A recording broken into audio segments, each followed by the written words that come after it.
Hellcat.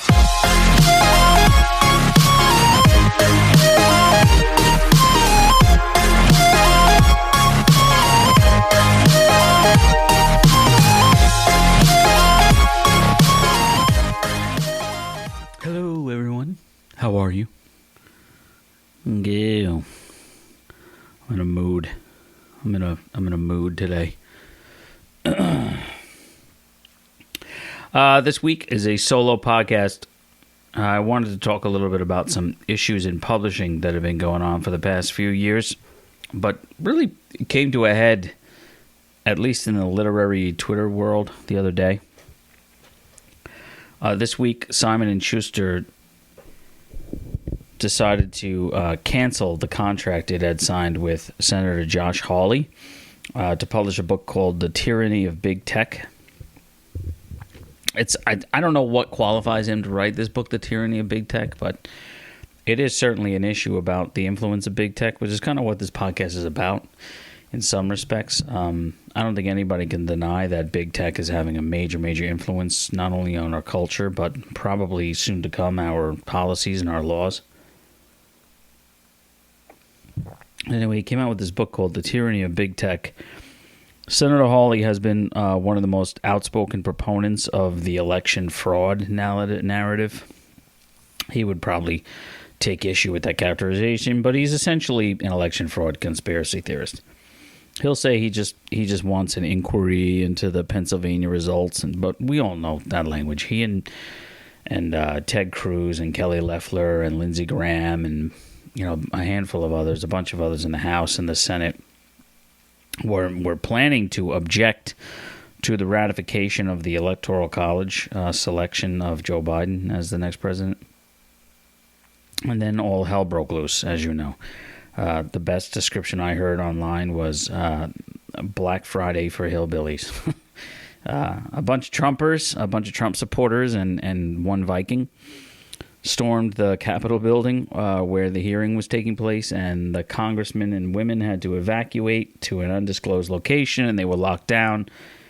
And it was chaos. It didn't last terribly long, but it got really bad. A woman was shot and killed by Capitol Police, and 3 other protesters died during the siege. One Capitol Police officer was killed also.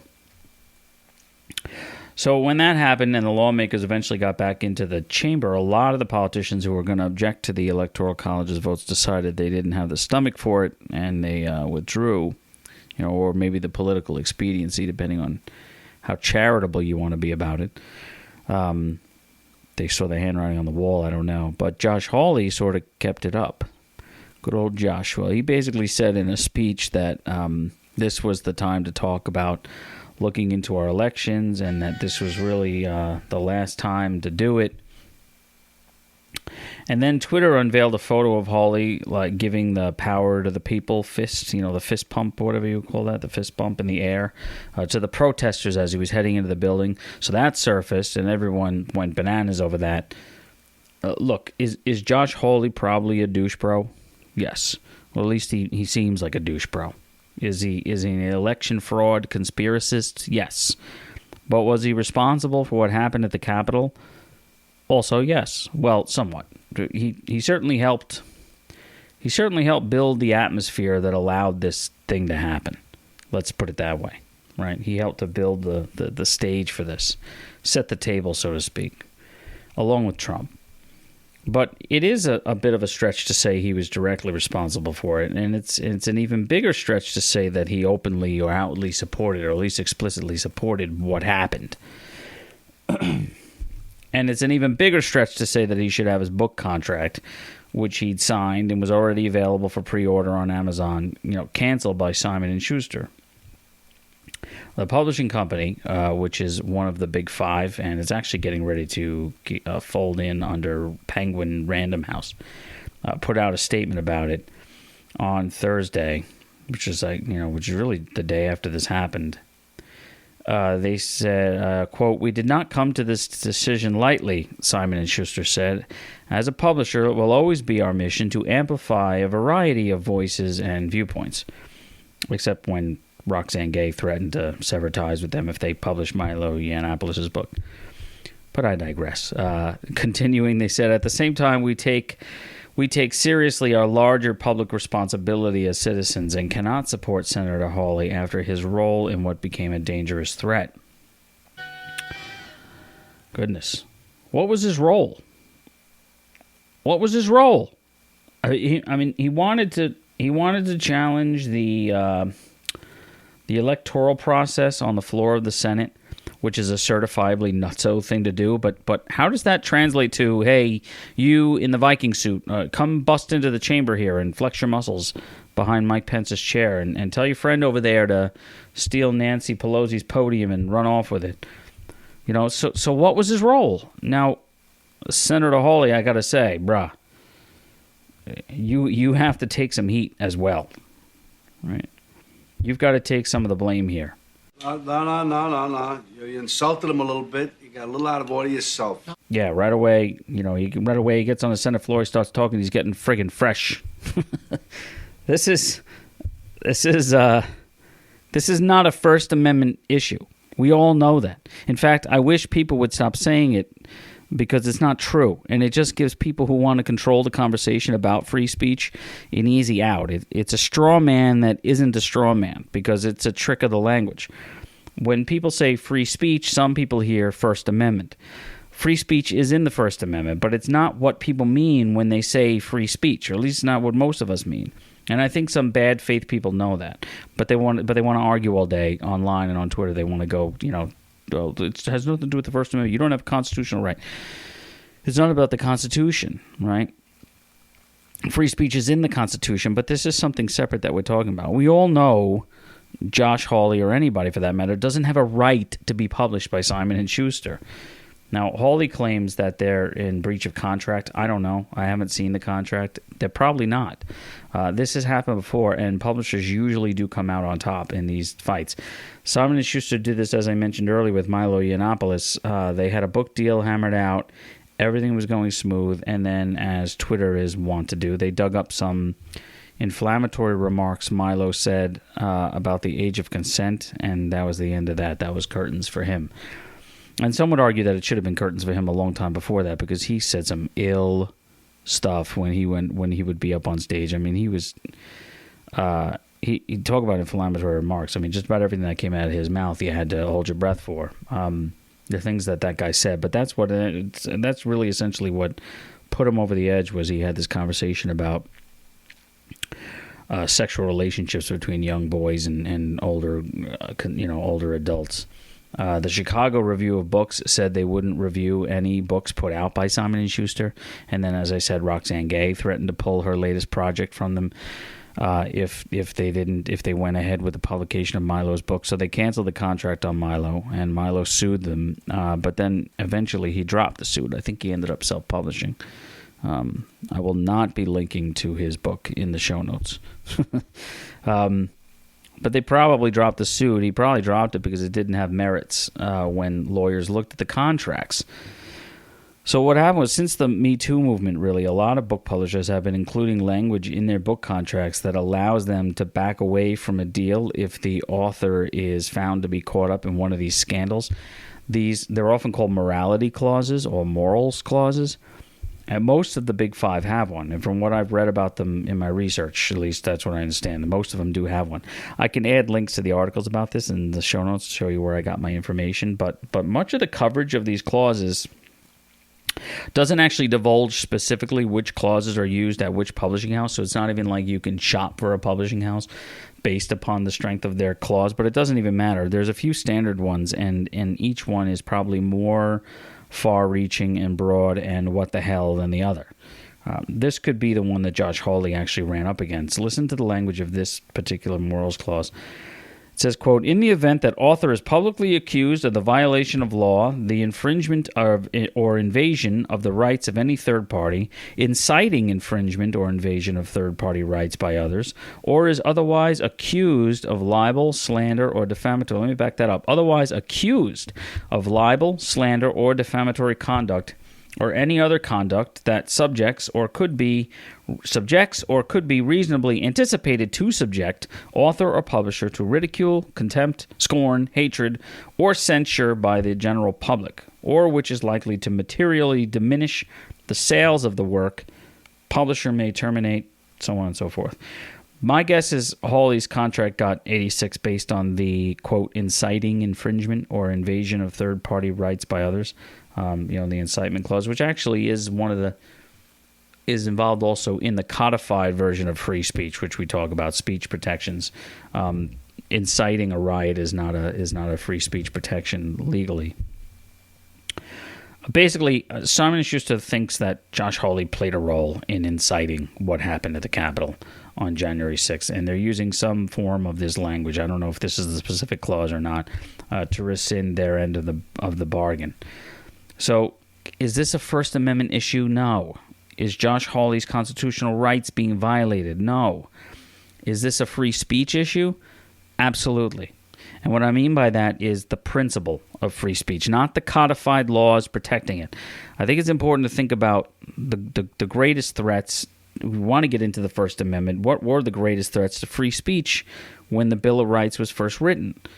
We had just thrown off. I'm talking about what it is that created the culture or the atmosphere that free speech became a cultural principle and a value that we have in this country. Never mind the law, right?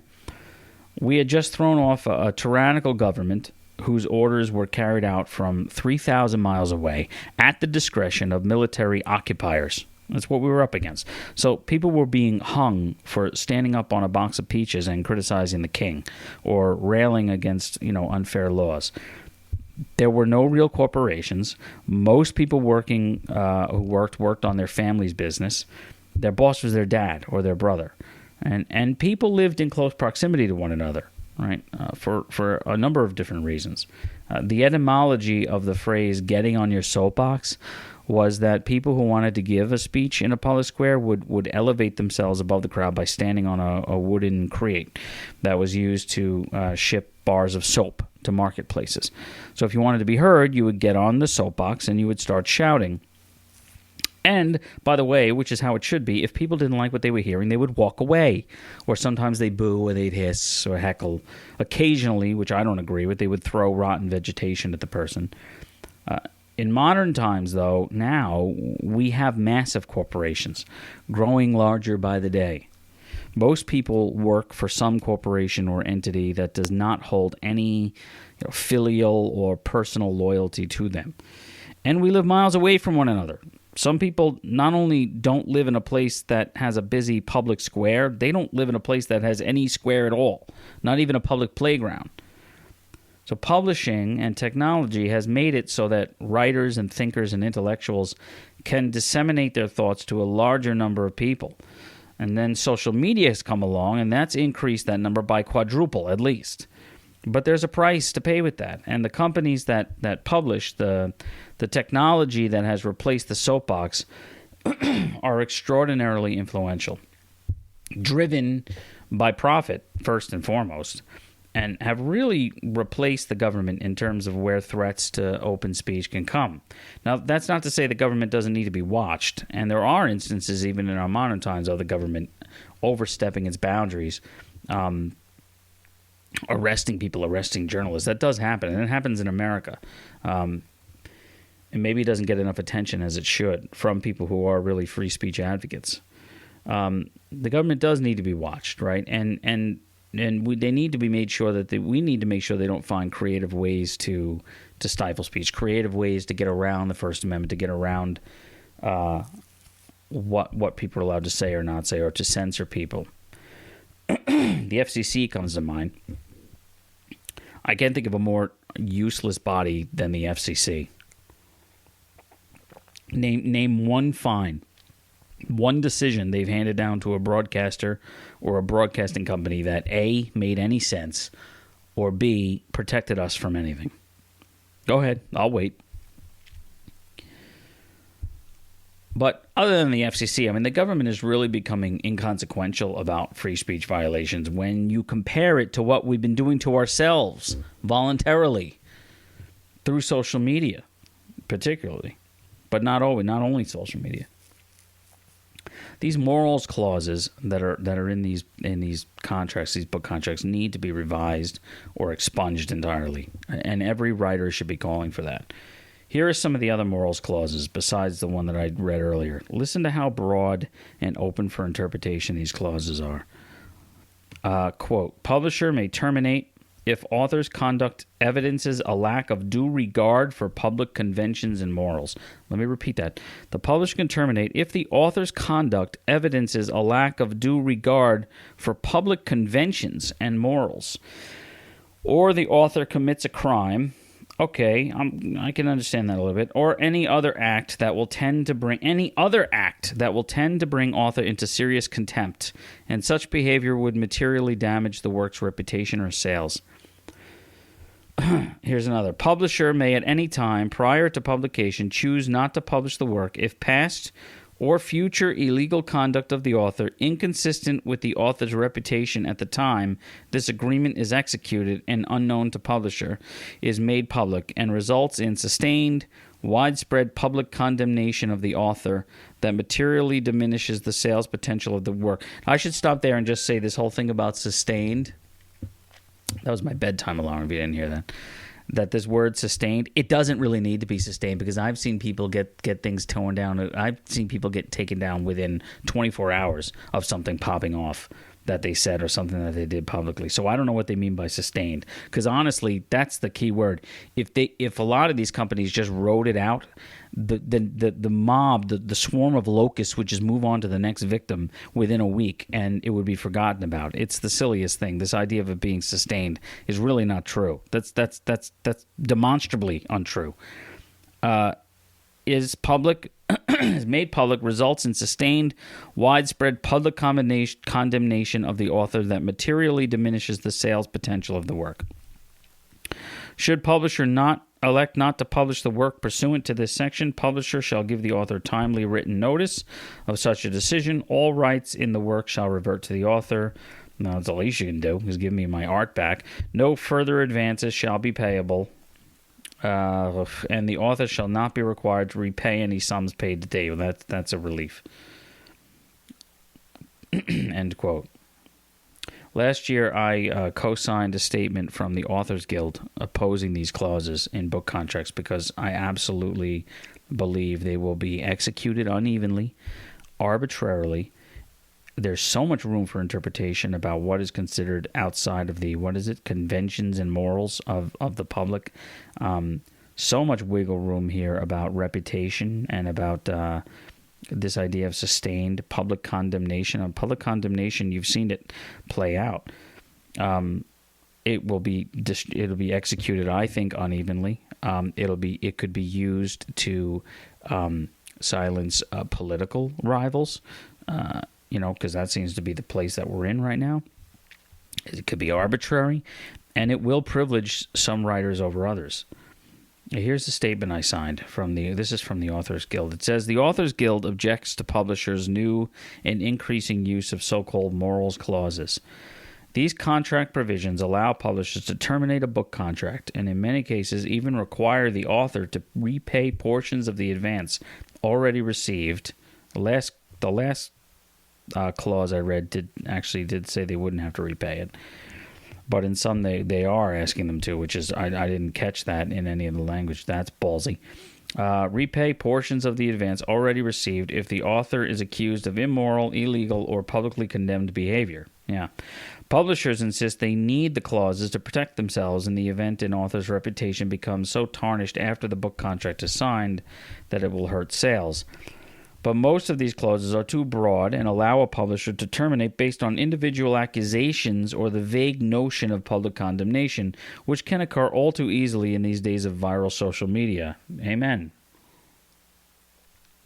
It is so easy to whip somebody up and get somebody pissed off over a stupid joke you made, right? And receive public condemnation. And again, it doesn't have to be 2 days long, 3 days long. I've seen people get canceled within a 24-hour span. The ambiguity, and so I'm continuing with the letter, they say, the ambiguity and subjectivity of these clauses makes them ripe for abuse. Absolutely. Publishers should not have the sole discretion to decide whether accusations are true. And if the accusations are not true, they should not subject the author to termination. Publishing houses should perform due diligence and determine whether the book and its author fit their objectives before entering into the agreements. Broad morals clauses give publishers yet another unfair way out of a contract when they decide they don't want to publish a book for whatever reason. The moral conduct of an author is not germane to the author's fulfillment of obligations under the contract, nor should it be a basis for termination, much less returning the advance. The author's side of the bargain is to deliver the book promised in a timely manner, not to uphold any unspecified standards of behavior. Yeah, we're not Boy Scouts. Jesus. What constitutes behavior subject to widespread public condemnation? So they're using quotes right from the language I read to you in those clauses. What constitutes behavior, quote, subject to widespread public condemnation, end quote, quote, moral turpitude, or similar terms used in these clauses varies widely and often has as much to do with a nation's current socio-political climate as it does with ethics. As playwright Lillian Hellman notably wrote in response to a subpoena to testify before the House Un-American Activities Committee, which was investigating communist infiltration of Hollywood and other American institutions, Lillian Hellman said, quote, I cannot and will not cut my conscience to fit this year's fashions, end quote. Yet before McCarthyism came to an end in 1954, it destroyed the careers of thousands of writers, filmmakers, artists, academics, and other left-leaning intellectuals. In 1990, before the courts declared it unconstitutional, the NEA, the National Endowment for the Arts, bowing to pressure from cultural conservatives, mandated that grant applicants had to sign obscenity pledges, promising not to use public funds to create works of a morally questionable nature. Now publishers apparently want the ability to terminate an author's contract for failing to predict how their words will be received by a changing public. This is a business risk like any other. Yet publishers are attempting to lay it solely at the author's feet. Worst of all, morals clauses have a chilling effect on free speech. A writer at risk of losing a book deal is likely to refrain from voicing a controversial opinion or taking an unusual stand on an important issue.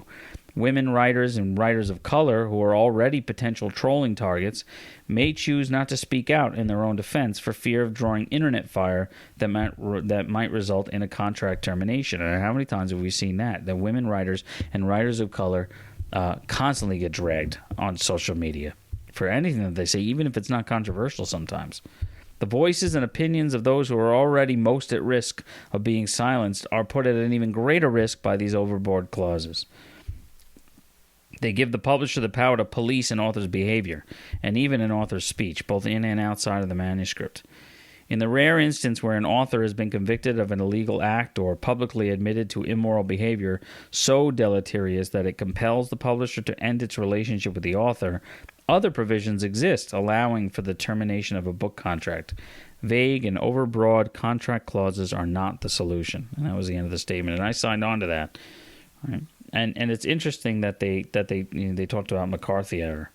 I'm going to read some excerpts from letters to the editor and some Twitter posts.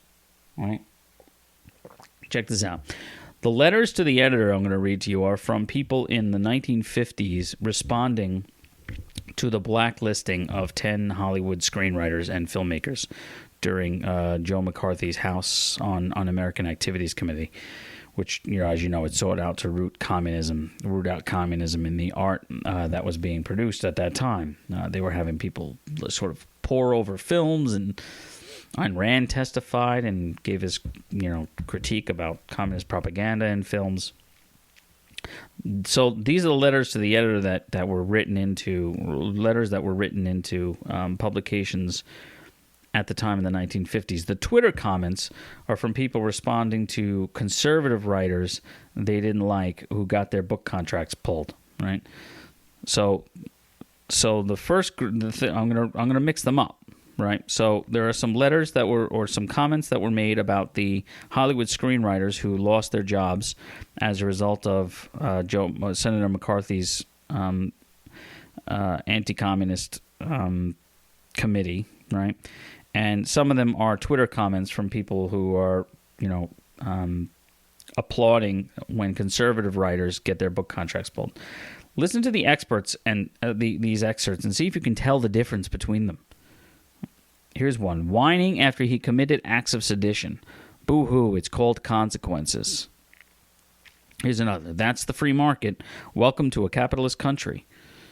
Another one. Good riddance. Here's another. This is justice. Find another way to make money. Here's another one. Sorry, if you need me, I'll be cackling about losing his job, losing his job, and vowing to fight it in court. I left out some of the names and some of the details, so you can't necessarily, well, obviously I know which one that one's about. I left people's names out. So let me read that again. Sorry, if you need me, I'll be cackling about losing his job and vowing to fight it in court as a First Amendment issue when it's actually just capitalism. Here's another. I would never employ someone like that, any proven or admitted because they are just a disruptive force and I don't want them around. Quote, here's another one. This is not an issue that concerns merely a few hundred writers. It concerns millions of readers who must depend upon the free trade of ideas. It concerns still more millions of children who can't read yet, but who were born with the right to hope for a free world. Here's another. You have chosen the correct side of history to be on, and America thanks you. Another. He preys on the weak-minded, and no one should hire him. Thank you. Now is the time for decency, respect, for the Constitution, the rule of law, and for speaking the truth. Kudos. There must be consequences for frivolous attacks on our democracy. Good. There are consequences, and if not getting a job is all he suffers, he will get off lightly. Can you tell the difference between those which ones were the tweets and which ones were letters written in and public comments read into record during the House Un-American Activities Committee? Can you tell the difference? Because I sure as hell can. Morality, my friends, can change and does change as our cultural pendulum swings back and forth. Under these clauses, Jack Kerouac would not have been published because of his participation in covering up a murder. William S. Burroughs would not have gotten published. He accidentally killed his second wife while he was high on drugs. Allen Ginsberg was holding a political rally in Grant Park in Chicago when riots broke out at the Democratic National Convention in 1968. He faced an obscenity trial for homosexual and drug references in Howell. Tennessee Williams used to show up for his late-night TV appearances drunk off his gourd. George Sand in the 1800s, cross-dressed, smoked, got divorced from her husband, had numerous public affairs with married men. Edna St. Vincent Millay was a radical pacifist during the course of 2 world wars, and she kept a 26-year-long open relationship with her husband. Dorothy Parker spent her entire public life intoxicated, and she was married 3 times and had a string of extramarital affairs. Alice Walker was arrested while protesting the Iraq War. A very unpopular thing to do. If some of you don't remember the early 2000s, that was a big no-no, protesting the Iraq War. And keep in mind, none of this is protected under the First Amendment. We have to do this ourselves. Like, this is a cultural thing. We have to decide as artists, as people who contribute to the culture, that despite some bad actors, some bad ideas, some unfunny jokes, some really horrible, offensive things that people say, it's better to keep the platforms open. And if you're telling me, well, publishing houses have a right to be concerned about the bottom line, of course they do. But come on, how many books do they publish every year that loses money? So it's not really about profitability. Not really. We live in an era where you have people out there actively telling you who to hate. And it's not always about a violation of some sensibilities either. Sometimes it's driven by pure resentment and hostility. And that's not new either. One of the people who really got the ball rolling in the McCarthy era blacklisting was a man named William Wilkerson. He was the publisher of the Hollywood Reporter. He founded and published the Hollywood Reporter, and he wrote an op-ed or a column called "A Vote for Joe Stalin." And he named names in his column of the people he believed to be involved with the Communist Party. And this became the Hollywood 10. Right? Ring Lardner Jr. was one of them. Those men all were drummed out of their careers that they loved and bled and sweated for. Right? Sweat for, I should say. Did I say sweated? Been listening to my 6-year-old too much. Well, it turns out the real reason that Wilkerson wrote that column, by the way, when he wrote it, he did it out of revenge because he felt that he was being thwarted in his attempts to own a studio. That was it. Pure vengeance, pure resentment. And he ended up getting 10 people blacklisted for their entire careers. Right? Drummed out of something that they love to do. And now here we are. We are giving way too much power to corporations, honestly, and private industries to monitor our lives and, by extension, rein in the things we want to express. Right? As a result of it, we as the statement said, right? How eager are writers going to be to go out there and maybe have an unpopular or interesting take on a subject? Right? As artists, not being able to express yourself and having to rein in what you want to say is a death knell, and we're celebrating it. Now, there's probably not a whole lot that you can do to stop these morals clauses. You know, I'm speaking to you as writers. You can't really do much to stop them from appearing in your book contract if you happen to get one, if you're fortunate enough to get one, especially if you're a first-time or relatively unknown author. But you can have your agent look over the clause, and I would have a conversation about specifying the language so that it really spells out clearly what lines you can and cannot cross. And I know a lot of you are sitting here like, well, you know, I don't do stupid stuff on Twitter, and I'm not inciting riots like Josh Hawley. And all I can say is, hey, man, Godspeed, right?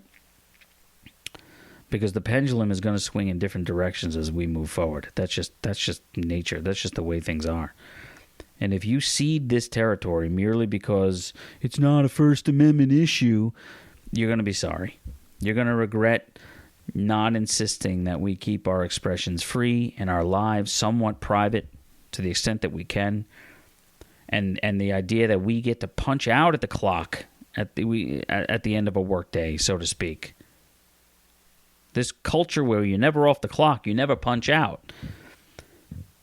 It's pervasive, and it's going to get worse. Corporations and social media and our own propensity to resent one another could end up putting a stranglehold on the principle of free speech, not the First Amendment, the principle, right? Separate issue. That's what we hear all the time, right? It's not First Amendment. We're talking about the principle of free speech, an honest, direct treatment of things in our art, right? We are going to end up putting a stranglehold on those principles, right? Way more than the government could ever dream of doing. We are doing probably way more damage than the government could possibly do because of the constraints of the First Amendment. We need to be able to directly treat things honestly and openly, and yeah, sometimes that even means making mistakes. Sometimes that even means being clumsy. But we have to be able to do that. Otherwise, we're actually outpacing the government in its ability to control us and to control what it is that we want to say and the conversations that we need to have and that we want to have as artists. Anyway, that's my 2 cents. Thanks for listening. Next week, I should have a guest. I'm also trying to line up some new ideas to build into the show as a regular thing, right? So I don't have to do too many of these solo shows, like a book club I'm thinking about doing. It should be exciting.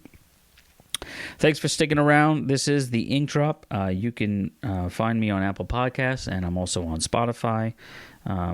Just search up the Ink Drop on those 2 platforms. I'm going to probably expand into some others, but I'm there for now. This is the Ink Drop. I'm Matthew McGevner. You're over there listening to this.